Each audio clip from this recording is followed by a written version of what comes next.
Muy buenas tardes, gente de Autodinámico. Yo soy Gabo Salazar y sean ustedes bienvenidos al podcast de Autodinámico, en donde cada semana Alonso Brugada y su servidor tenemos el gusto de platicarles un poco más a fondo de esta interesante industria automotriz. ¿Cómo estás el día de hoy, Alonso?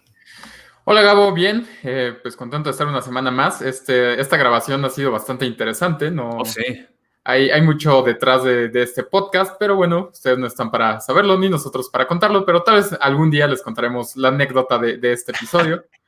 Pero Digo, bien, no se espanten, realmente es que a veces los dioses del internet como que cambian mucho la jugada, entonces es muy interesante que hay semanas donde las sí. transmisiones son perfectas, se escucha y se ve bien uno y así, y de repente donde dice, no, hoy no quiero cooperar y simplemente como no se escucha, no llega bien la transmisión, entonces la grabación ha sido un poco atropellada, pero por fin tenemos una solución para poder grabar este podcast, pero pues Así bueno, es. Alonso, aprovechemos la oportunidad mientras el dios dios de los autos, iba a decir, un saludo al dios de los autos, los dioses del internet nos permiten grabar y platiquemos acerca de este tema que tenemos el día de hoy. ¿De qué vamos a hablar el día de hoy, Alonso? Vamos a hablar sobre la historia de una de las marcas, me atrevo a decir, consentidas de muchas de las personas que nos siguen. Siempre que publicamos algo de esta marca, la verdad se genera un gran revuelo alrededor o hay mucho interés por parte de nuestros seguidores. Y bueno, para no hacer el cuento más largo, se trata de la historia de Mazda. Sí, correcto. Como bien comenta Alonso, esta marca a mí me llama mucho la atención porque es una marca que recién este octubre, apenas hace unos días, acaba de cumplir 15 años en México. Es una marca muy nueva en México. Sabemos que muchos de ustedes, amigos que nos ven, que nos escuchan de muchas partes de Latinoamérica, conocen esta marca de hace años, pero es reciente su historia en México y la verdad también su boom de popularidad y de que la gente lo quiera tanto esta marca, también es muy reciente. Entonces, es una marca muy consentida por el público mexicano en general. Yo creo que por el mundo, a pesar de ser una armadora tan chiquita e independiente, pero desde luego la historia no es tan reciente, ¿no? Ya es una historia de 100 años de Mazda. Sí, como bien mencionas, la marca está cumpliendo 100 años, o más bien este año cumplió 100 años, y a mi parecer, pues su pasado es bastante interesante porque como muchas otras empresas automotrices, no nacieron fabricando autos, sino que se dedicaban a un ramo completamente distinto. Y bueno, ese es el caso de Mazda, que pues nacieron específicamente el 30 de enero del año 1920 en la lejana ciudad de Hiroshima, en Japón. Y pues fue fundada por Yujiro Matsuda. En alguna ocasión ya les pudimos contar más o menos una parte de los orígenes de Mazda. Pero bueno, hoy les vamos a contar toda la historia completa. Entonces, pues, ¿qué? ¿Abróchense los cinturones y empezamos o qué Sí, decimos? algo por el estilo, pero pues ahora sí que pongan su cerebro en modo esponja para que aprendan justamente la historia de Mazda, como bien menciona Alonso, cuando hicimos el capítulo, que por ahí se los dejo recomendado en los podcasts también, de el origen de los nombres de las marcas, también ahí mencionamos un poco acerca de la historia brevemente, pero ahora es momento de platicar por completo. Entonces sí, en un lejano año de 1920 en Hiroshima, Japón, Yujiro Matsuda empieza una empresa que hacía en un inicio automóviles, no, los autos de hecho llegaron mucho después, como en varios casos, lo que hacía era corchos. Sí, de hecho la empresa se llamaba Toyo Cork Kokyu Co, que pues supongo que es como empresa de corcho, algo así. Como Eh, empresa japonesa de corchos, creo yo. Toyo ajá, Cork Koyoko. Está ajá. muy chistoso, sí. Entonces, pues sí, el nombre Mazda ni siquiera figuraba. Ya más adelante les diremos de dónde fue que surgió este nombre. Pero bueno, como Gabo dice, en 1920 era una empresa que se encargaba de fabricar corcho. Sin embargo, 9 años después, en 1929, el señor Matsuda se dio cuenta de que pues este negocio ya empezaba a estar en declive y pues vio que no iba a tener un gran futuro. Entonces decidió empezar a producir maquinaria pesada y herramientas que tampoco tenían absolutamente nada que ver con los automóviles, pero le quiso dar un giro a su empresa y pues más o menos así fue que se empezó a moldear el futuro de lo que después sería conocida como Mazda. Entonces dejó atrás su producción de corcho, empieza con la fabricación de herramientas y máquinas pesadas y en 1931, ya entrado como en esta producción de vehículos, pues decide fabricar el primer vehículo comercial que fue llamado el Mazda Go y pues básicamente era una moto triciclo de uso comercial, básicamente era una moto en la parte frontal y en la parte trasera tenía una caja pues para transportar mercancía y curiosamente, aunque era un vehículo con un motor pequeñísimo de 482 centímetros cúbicos y menos de 10 caballos de fuerza, pues el vehículo fue todo un éxito en Japón Y pues así fue que más o menos se empezó a moldear, digamos que los primeros inicios de Mazda. ¿Qué Es opinas? curioso, pero muchas marcas en Japón tienen un origen similar en el cual la necesidad de hacer o de mover los productos de otras divisiones los llevó a hacer vehículos o a hacer automóviles o motocicletas. Por ejemplo, hay otra marca también muy famosa por ahí que hace instrumentos musicales y motocicletas y uno dice cómo es que eso llegó y justo mencionábamos el tema de que se necesitaba mover esos instrumentos musicales. Muy similar fue la historia justo del Mazda Go, en la cual al momento de fabricar este tipo de maquinaria pesada y de otros tipos de elementos para empresas, es que decidieron hacer algo para mover todo eso y surgió justo este triciclo del Mazda Go, que es muy similar a los triciclos que hoy en día vemos como los tuk-tuk, pero pues digamos descubierto en ese entonces y como mencionó Alonso fue muy muy popular. Estuvo toda la década fabricando este tipo de vehículos de carga, de hecho modificaron muchas veces este vehículo, hicieron uno más grande, lo hicieron un poco más cerrado, pero desde luego, como bien sabemos, una década después llega la Gran Guerra, la Segunda Guerra Mundial, que aquí sí, desde luego, pues como a todos los fabricantes, ya lo hemos visto a lo largo de la historia de muchas marcas de autos, les puso un alto en su producción y los hizo que tuvieran que adaptarse a hacer cosas diferentes. En el caso de Toyo Cork Kyoyo Co, es justamente que Toyo Cork Co, nada más se quedó, ya déjenlo de Kyoyo o Cork. Sí, el Cork se lo quitaron, perdón, es que Sí, justo porque la ya no era empresa de corcho, entonces le quitaron esa parte. Exacto, entonces pues durante la Segunda Guerra Mundial, Mazda, en ese entonces como se llamaba la empresa que era diferente, empezó a hacer vehículos obviamente para la milicia japonesa, todas las empresas empezaron a hacer, todas las empresas que hacían maquinaria hicieron vehículos de pues obviamente pues, para bélicos, al final para apoyar al esfuerzo de guerra, pero recuerden una parte de la historia que mencionamos al principio, en donde estaba basada esta empresa, Hiroshima, Japón, y pues si sus clases de historia se acuerdan de ellas, pues qué sucedió en Hiroshima, Japón, la detonación de una de las bombas nucleares que destruyó casi por completo la ciudad y desde luego en ese momento las fábricas y los esfuerzos de esta compañía. Así que, ¿cómo es que después sobrevivió Alonso? Pues es curioso, realmente no se dan exactamente los datos de cómo fue que Mazda sobrevivió, pero justamente después, bueno, años después de que cayó la bomba atómica, bueno, ni siquiera años, meses después, Mazda se dio digamos que su sede central en Hiroshima, se la cedió al gobierno local y también a los medios de comunicación para que esta planta gigante y la fábrica y las oficinas fueran utilizadas como la sede temporal del gobierno de la ciudad de Hiroshima y para que los medios de comunicación pudieran estar haciendo su trabajo pues de manera digamos que regular, porque pues básicamente gran parte de la ciudad estaba destruida, entonces Mazda hizo como esta pequeña acción en pro de su ciudad y bueno, pocos años después, ya en los años 50, comienzan a desarrollar el que sería su primer vehículo de pasajeros, ya en forma, ya estaban dejando atrás como esta etapa de vehículos comerciales o de motos, triciclos motorizados.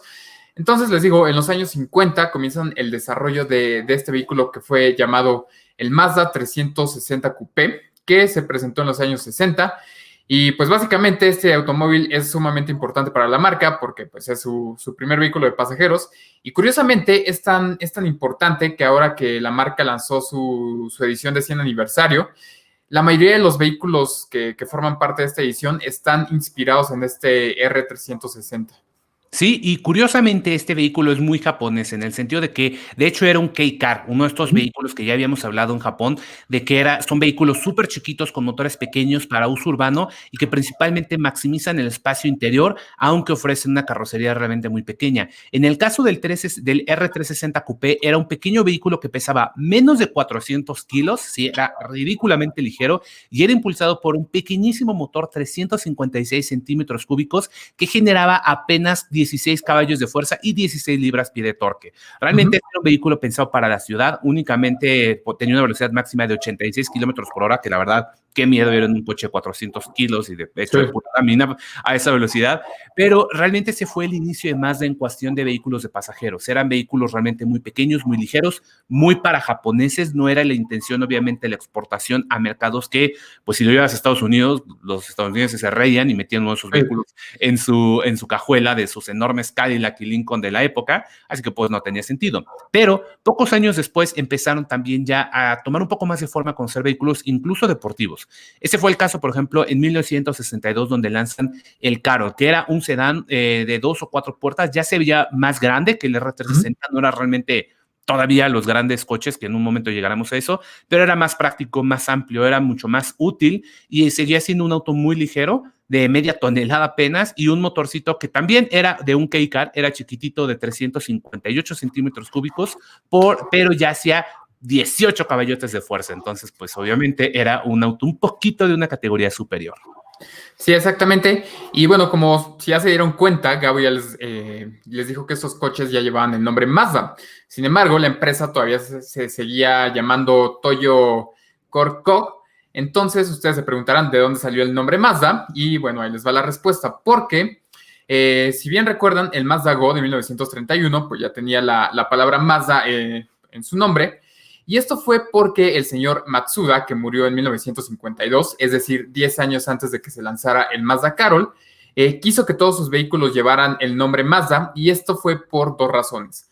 La primera es porque el nombre Mazda proviene de la palabra, bueno, no es palabra, de Ahura Mazda, que es el dios supremo de la religión persa, y que también es una divinidad que representa sabiduría, inteligencia y armonía. Y además, pues Mazda también se podría considerar que es como una variante del apellido Matsuda. Entonces, por eso al señor Yujiro Matsuda le gustó que sus coches se llamaran Mazda y quiso que todos se llamaran, bueno, que llevaran el nombre Mazda. Entonces, de esta manera bueno, esta es la razón por la que los vehículos, aunque la empresa no era Mazda, sí ya empezaron a llamarse Mazda. Y de hecho, curiosamente, Matsuda, que era el apellido justamente del creador, en japonés Mazda se pronuncia más como Mazda, que se aproxima mucho más al nombre de Mazda. O sea, en español escuchamos Mazda, no son tan similares, pero en japonés sí son bastante similares. Por eso también tienen estos dos. Como bien menciona Alonso, los vehículos de pasajeros empezaron ya a fabricar con el logotipo y con el nombre Mazda. El logotipo ha sufrido también varias modificaciones a lo largo de los años. El logotipo que conocemos hoy en día es uno que data aproximadamente de los años 80, 90, no, es el más reciente, pero van a haber más o menos, creo que son 5 logotipos los que ha tenido la marca en los 60 años de vida, digamos, que tienen los autos de pasajeros, bueno, 70 años ya, no, 60 años que tienen de vida los autos de pasajeros de Mazda que conocemos y que pues dan pie a la historia moderna de Mazda. Hablando de la historia moderna de Mazda, justamente durante los años 60 hubo una alianza interesante con la compañía alemana NSU Wenkel, que sí, Wenkel, alemana, y perdonen mi pronunciación, aquí estamos confundiendo con mucho, pero que al final, si a ustedes les suena este nombre, desde luego, es que fue esta alianza la que dio vida al motor rotativo famoso, icónico que utilizó Mazda en varios de sus autos por varias décadas, que fue desde luego el motor rotativo Wenkel. Este motor se utilizó en el año 1967 con el lanzamiento del Mazda Cosmosport 110S, que ahora sí fue un vehículo deportivo. La verdad, si ustedes ven las imágenes del Cosmo, ahora sí se ve como estos vehículos Gran Turismo japoneses que la verdad son bastante icónicos y muy difíciles de encontrar, pero fue el primer vehículo en incorporar justamente, el primer vehículo de Mazda en incorporar este extraño motor rotativo que espero que muchos de ustedes sepan cómo funciona, si no igual para un podcast estaría interesante hablar acerca de estas mecánicas raras, y sí, fue obviamente el primero que se exportó fuera de Japón. Sí, exactamente. Entonces, de esta manera, pues Mazda ya digamos que empieza a moldearse un poquito más a lo que sería años después. Y bueno, es interesante porque esta alianza tenía como el principal objetivo de utilizar los motores rotativos en vehículos convencionales. Si ustedes son fanáticos de la marca o de los automóviles, saben que pues al final únicamente se utilizaron en ciertos vehículos deportivos, ya no llegaron como a lo que después fue el Mazda 3, Mazda 6, entre otros modelos. Y esto fue porque en los años 70, pues como bien recuerdan, se dio la crisis del petróleo a principios de los años 70, y esto pues empezó a afectar un poco a Mazda porque debido al uso de los motores rotativos, se podría decir que eran la empresa japonesa con los vehículos menos eficientes. Podemos decir que Japón siempre se ha caracterizado por fabricar automóviles que tienen buen consumo de combustible, pero en esos años, pues Mazda pues, no cumplía específicamente con esta norma. Y es curioso porque justo habíamos hablado en otros podcasts este tema de que justo la crisis del petróleo fue la que benefició a muchas empresas japonesas en Estados Unidos, pero no fue el caso de Mazda, al contrario, le afectó mucho. Exactamente, entonces llega la crisis del petróleo, pues Mazda con sus motores rotativos no pudo hacer gran cosa y empezaron a entrar en una crisis financiera pues un poco, digamos, pronunciada. Y aquí es cuando entra un nuevo jugador dentro del escenario de Mazda y se trata de Ford. Porque, pues debido a los problemas financieros de Mazda, Ford dijo, pues yo levanto la mano, yo les quiero echar la mano y pues compraron cerca del 25% de las acciones, les estoy hablando más o menos de 1979. Y bueno, paralelamente, estos problemas económicos originaron que Mazda decidiera utilizar los motores rotativos únicamente para ciertos modelos, como el RX-7 que se presentó por ahí del año 1978, si no mal recuerdo. Y pues bueno, el resto ya es un poco de historia. Así es, y justamente este motor rotativo, aunque únicamente era utilizado para ciertos modelos, también fue el que le llevó a Le Mans, que en un momento llegaremos a ese punto, pero es un motor sumamente icónico e importante para Mazda, aunque obviamente no es a lo mejor el motor más sencillo ni más eficiente, razón por la cual no lo vemos ahora, pero eso lo podemos resolver para otro podcast. Lo que sucedió durante los años 80 también es que gracias a la participación accionaria de Ford, el cual después en los 80 se incrementó todavía a un 33.4%, Mazda desarrolló varios de los vehículos que hoy en día son icónicos. Por ejemplo, durante los años 80 salió el 200, el 323 y el 626. Tenían unos nombres medio extraños ahí, pero si obviamente eliminamos dos de los números, podrán saber qué vehículos acabaron convirtiéndose estos nombres, porque al final el 323 se volvió el Mazda 3 y el 626 se convirtió en el Mazda 6. También durante esta época es que se fueron hacia el lado de los entusiastas, aprovechando este ímpetu que tenían en las carreras y que tenían en Le Mans, carreras de resistencia. En ese momento desarrollaron un vehículo que hasta la fecha es uno de los favoritos por los entusiastas. Obviamente el MX5, el cual vio la luz de su primera generación en 1989 y actualmente es considerado como el roadster mejor vendido y ya pues vendido por más años de la historia. Entonces sí tenemos ya uno de los vehículos más interesantes y más entusiastas y creo que todos queremos un MX5, data justamente del año 1989. Sí, por ahí se dice que a lo largo de su historia, en sus poco más de 30 años, se han vendido más de 1 millón de unidades en todo el mundo. Entonces es el descapotable más vendido en todo nuestro planeta, lo cual pues es un gran logro, sobre todo para ser un vehículo pues relativamente joven. Vaya, no es tan longevo como podría ser, no sé, un Corvette o un Mustang. Entonces, pues ahí Mazda se anotó un gran punto. Pero bueno, continuando con la historia de la compañía, en los años 90, como Gabo ya les estaba diciendo, específicamente en la edición de 1991 de las 24 horas de Le Mans, Mazda gana esta importante carrera y lo hace con el Mazda 787B, que justamente pues también utilizaba un motor rotativo, es el que Gabo les está mostrando. Y este triunfo es sumamente importante porque hasta la fecha ha sido la única victoria que ha obtenido un fabricante de origen japonés. Todos sabemos que pues, Porsche ha sido como también un gran ganador, Ferrari, otras marcas, pero pues Mazda ha sido la única compañía japonesa que ha obtenido esta victoria.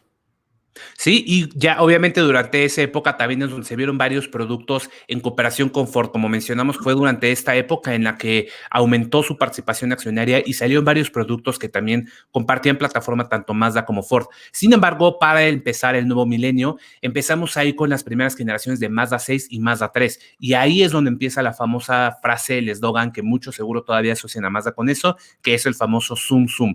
Que Zoom Zoom básicamente quería decir esta diversión de manejo, quería decir esta filosofía en la cual pues te emocionaba el manejo, que no solamente era algo que hacías por necesidad de trasladarte de un lugar a otro, sino que genuinamente te gustaba y te conectabas con el auto, que en un momento llegaremos ya a lo que el Zoom Zoom después se convirtió. Sin embargo, también fue durante esa década cuando por fin Mazda hace su arribo a México en el lejano año del 2005, que justo en un octubre de 2005, Mazda llega a México con apenas, ese entonces, si no me equivoco, llegó el Mazda 3, el Mazda 6, creo que todavía estaba la Mazda, y Mazda 5, que era el monovolumen que en ese entonces vendían, y fue el inicio de esta marca en nuestro país. Sí, si no mal recuerdo, su llegada fue específicamente el 6 de octubre, entonces esta semana cumplieron los 15 años operando en nuestro país. Y bueno, poco a poco empezaron a introducir nuevos modelos como CX-7, que actualmente ya no existe, pero que después se convirtió en CX-5. También CX-9, que todavía se mantiene en el portafolio. Y por supuesto el esperado y queridísimo MX-5, que ya llegó por ahí del año 2008, 2009, si no mal recuerdo. y que hasta la fecha pues se mantiene como uno de los favoritos de la marca.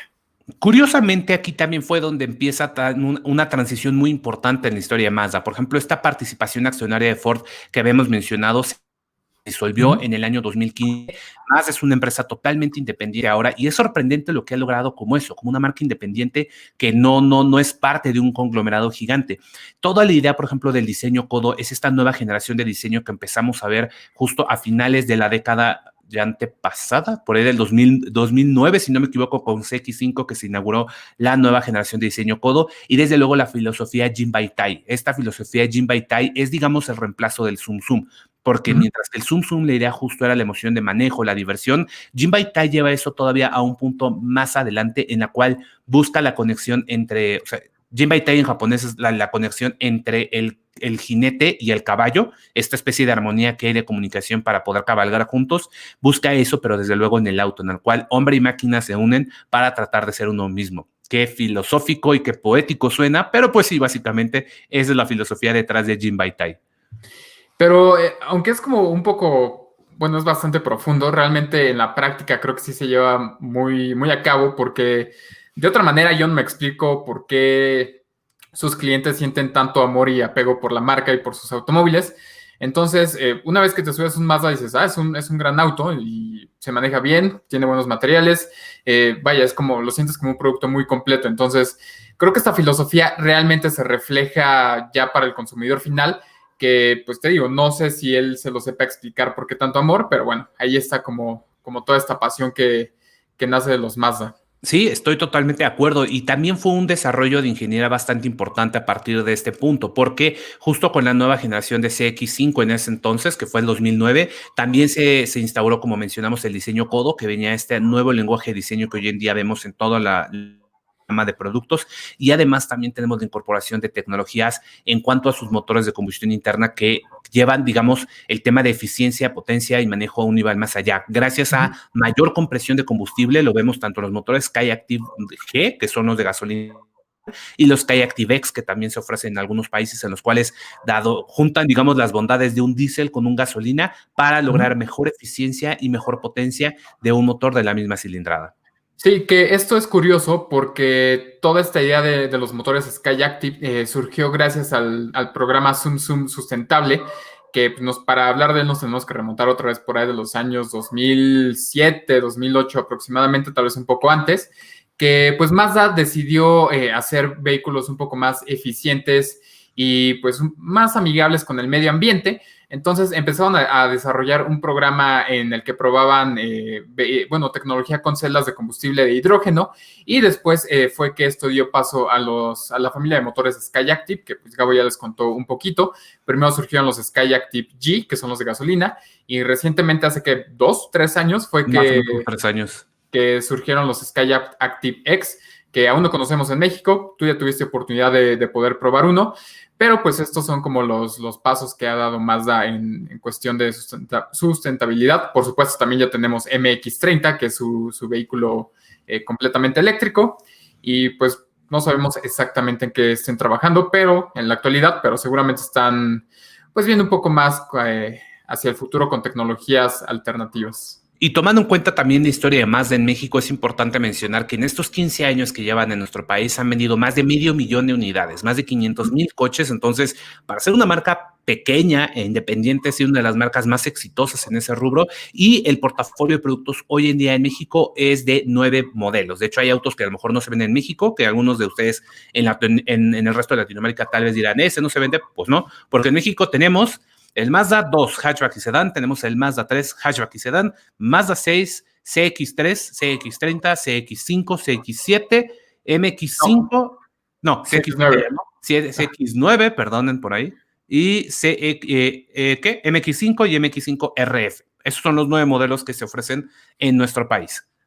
Sí, exactamente, bueno, yo creo que uno de los vehículos que a muchos les gustaría ver es la Pickup, se me olvidó. BT50, si no me equivoco. Ajá, es la BT50. Sí, esa no se vende en nuestro país, pero creo que si llegara sería una introducción, pues, interesante. Sí, estoy de acuerdo, aunque sí sería como otro segmento completamente diferente. Creo que sí, ahorita, por ejemplo, Mazda ha traído en los últimos años una renovación tanto de distribuidores, de comunicación, de todo, como para justamente la idea de ser una marca más premium, que tenga una experiencia superior en cuanto a calidad, a lujo percibido y todo eso. Y BT50 no es que no lo sea, pero obviamente apelaría a un público que requiere un vehículo de trabajo en este caso. Entonces, no sé cómo le iría. Además, hay que recordar que en 2014 también Mazda abrió la fábrica en México. En este caso fue la fábrica que se encuentra o pues sí, la producción que se encuentra en el estado de Guanajuato, en la ciudad de Salamanca, en donde actualmente se fabrica el Mazda 2, Mazda 3 y Mazda CX-30. Y pues hablando de cosas que vengan, recordemos que a final de este año justo ya está llegando Mazda CX-30 Turbo y Mazda 3 Turbo, que también es uno de los que ya morimos por manejar. Sí, exactamente. Entonces, pues a grandes rasgos, así ha sido la historia de Mazda en estos 100 años. Les recordamos, no fueron 100 años netamente fabricando automóviles, pero pues desde los años 30 ya se dedican a los vehículos. Desde los años 60 comenzaron con la producción de vehículos de pasajeros. Y pues estos últimos 50 años, 50, 60 años, pues ya se han logrado consolidar alrededor del mundo. Una parte de la mano de Ford. Ajá, y yo personalmente lo que te iba a decir, yo creo que realmente es de las pocas marcas en las cuales al momento de salirse un conglomerado, en este caso cuando fue de Ford, es cuando realmente tuvo un crecimiento y una transformación radical. O sea, los últimos 15 años de Mazda han sido, yo creo que los más emocionantes, que han sido justo los que hemos podido compartir estando en México ya Mazda, pero ha sido donde hemos visto realmente la innovación, el cambio, el diseño, la tecnología, para ser de una marca pequeña, pues realmente una gran marca. Está curioso. Sí, exactamente. Entonces, pues muy bien por Mazda, muy bien por sus productos. Y pues, ¿qué más? Alonso, ¿cuál es el Mazda que más te ha gustado en la historia de todo Mazda? ¿Cuál es el que más te ha gustado desde que conociste a la marca cuando eras chiquito? O sea, ¿cuál es tu favorito? Pues la verdad, yo sí soy como mucho de tiempos modernos, entonces me quedo con el MX5 de techo de lona, la verdad. La actual generación. Ok. ¿Tú? Yo me quedo con un RX8, pero específicamente, déjame te digo, ¿en cuál RX8? Era el RX8 que salía en la película de X-Men. Porque me acuerdo que sale en un RX8, huyen de la casa justamente donde están todos los mutantes, y cuando pone un teléfono, sale un teléfono en forma de X de la consola, y fue como de wow. Desde ese entonces me quedó marcado el Mazda RX8 de por ahí del año 2001, creo, 2001, 2002, y ese fue mi Mazda favorito hasta la fecha. No te culpo, el RX8 sí era un vehículo bastante llamativo. Recuerdo que por ahí en el 2002, en el Auto Show de México, no recuerdo cómo se llamaba, llevaron un RX7 y un RX8 y me impresionó mucho la apertura suicida de las puertas y Sí. pues, en general el diseño de los coches que eran muy, muy llamativos. Entonces, sí, no te culpo, RX8 es una gran decisión. Bueno, y pues bueno, como menciono, si a alguien le interesa, quieren saber más, por ejemplo, acerca de los motores rotativos, que creo que es un punto importante, en un podcast futuro estaremos hablando acerca de eso y de los vehículos que lo utilizaron. Por el momento, pues creo que es todo lo que les podemos compartir acerca de la historia de Mazda. Alonso Brugada, muchas gracias por este episodio. Recuerdan tus redes sociales, por favor. Me encuentran en Twitter e Instagram como Brugada Alonso, una sola A. ¿Y a ti, Gabo? A mí me encuentran como Gabo Salazar 21 y al equipo de Autodinámico lo encuentran como Autodinámico MX. Ya nos vamos, nos escuchamos la próxima semana. Gracias, Alonso. Gracias a todos. Nos escuchamos en el siguiente podcast. Gracias a todos por vernos. Nos vemos la siguiente semana. Bye.